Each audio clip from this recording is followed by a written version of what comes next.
Bien sûr, de crypto, les infos crypto pour ceux qui n'ont pas le temps. The Merge les gars, The Merge les gars, et je voudrais avoir une pensée émue à tous ceux qui se sont levés à 4 heures ou 5 heures du matin pour assister au Merge qui n'a en fait toujours pas eu lieu puisque d'après ce compte à rebours, c'est dans 48 minutes et ça tombe bien parce que je préfère vous faire quelques petits disclaimers avant de démarrer. Donc vous pouvez suivre en direct, il y a un membre de la communauté d'ailleurs sur le Telegram qui a partagé justement cette Time Merge Tracker. Donc pour l'instant les gars, il n'y a rien eu, ça n'a pas eu lieu. C'est pas pour autant qu'on n'a pas eu un petit marché dans le rouge. On va parler quand même de tout ça, de toutes les conséquences, de tout ce qui peut se passer aujourd'hui. Le BTC, il est plutôt stable, même s'il perd un petit 1%. On est à 20 127 $. Ethereum qui est aussi très stable. On est à 1600 $ grosso merdo. Le reste de la map aussi très très stable. On a quand même Shiba qui retrace de 2,5%.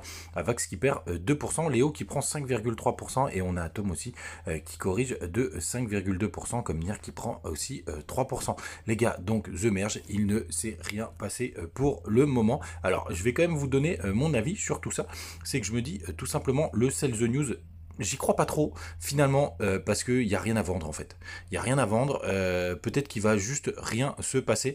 Et moi je suis même plutôt bullish quand je regarde les datas sur Coinanalysis. Donc il y a le long short ratio qui fait encore la gueule. Je pense que c'est Coinanalysis qui a fait exprès de le bloquer.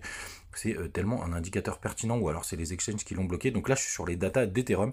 Et pourquoi je suis plutôt bullish? Tout simplement parce que les fundings sont vraiment très négatifs. Hein. Ça veut dire vous payez pour être en short, donc il y a pas mal de gens qui sont contre ce mouvement vu la gueule des fundings. Ça achète un petit peu sur le spot, vous voyez juste ici, il y a quand même une progression.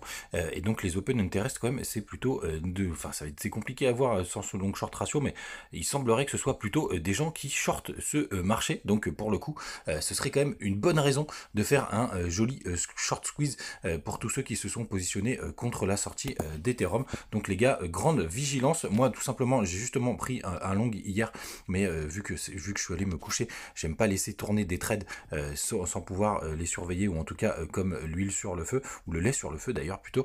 Donc je me suis fait prendre sur cette petite mèche juste ici, puisque j'ai joué un tout petit risque. Donc pour moi finalement c'est plutôt bullish quand ça arrivera, mais les gars vraiment faites très attention, mettez des stops vraiment très très serrés, parce que j'ai peur aussi que ça parte un petit peu dans tous les sens. Pourquoi pas un petit spring pour justement aller chasser les longues et après aller punir les shorts. En tout cas les targets elles sont assez intéressantes, puisque sur le ratio pour moi on pourrait aller chercher quand même justement juste un peu au-dessus de cette poche de liquidité à 1789 $, et après on verra ce que dit le price action. Mais les gars, faites vraiment attention, n'hésitez pas à venir nous rejoindre sur le Telegram comme d'hab. On partage tous nos trades avec Rémi, on partage aussi toutes les informations qu'on peut en direct live.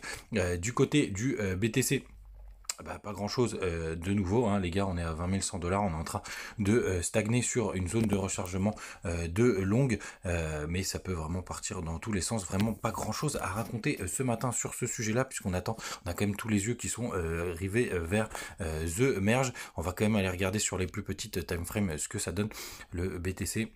Vous voyez, pour moi, il y a eu un joli spring juste ici pour aller chasser tous les longueurs tardifs. Donc ça, c'est vraiment intéressant à voir. Donc moi, je suis aussi un peu plus haussier sur le BTC. Vous voyez, en 4 heures, on commence à enregistrer. Il y a MACD qui commence à vraiment décélérer. Justement, on est en train un peu plus se retourner. On va voir ce que ça va donner, hein, les gars. C'est pas pour autant qu'on n'a pas des grosses résistances qui nous attendent sur le chemin. D'ailleurs, ça me fait penser que j'ai une trendline qui a disparu. Mais c'est pas grave, je la remettrai. C'est juste ici, on a quand même une grosse résistance. On l'avait quasiment touché juste là. Donc les gars, faites vraiment attention à vous, c'est dans quelques heures. Moi je suis plutôt mitigé sur le sujet. Peut-être que ce sera juste un non-événement, hein, je vous le partageais sur Twitter. Moi je pense plutôt quand même que c'est plutôt bullish, mais vraiment stop très serré. Les gars, faites attention à vous, et si jamais il se passe beaucoup de choses, j'essaierai de vous refaire une petite vidéo juste après. The Merge, les gars, passez une très bonne journée, faites attention à vous, faites attention à votre capital. On va voir ce que ça va donner, mais en toute franchise, personne ne le sait. Salut.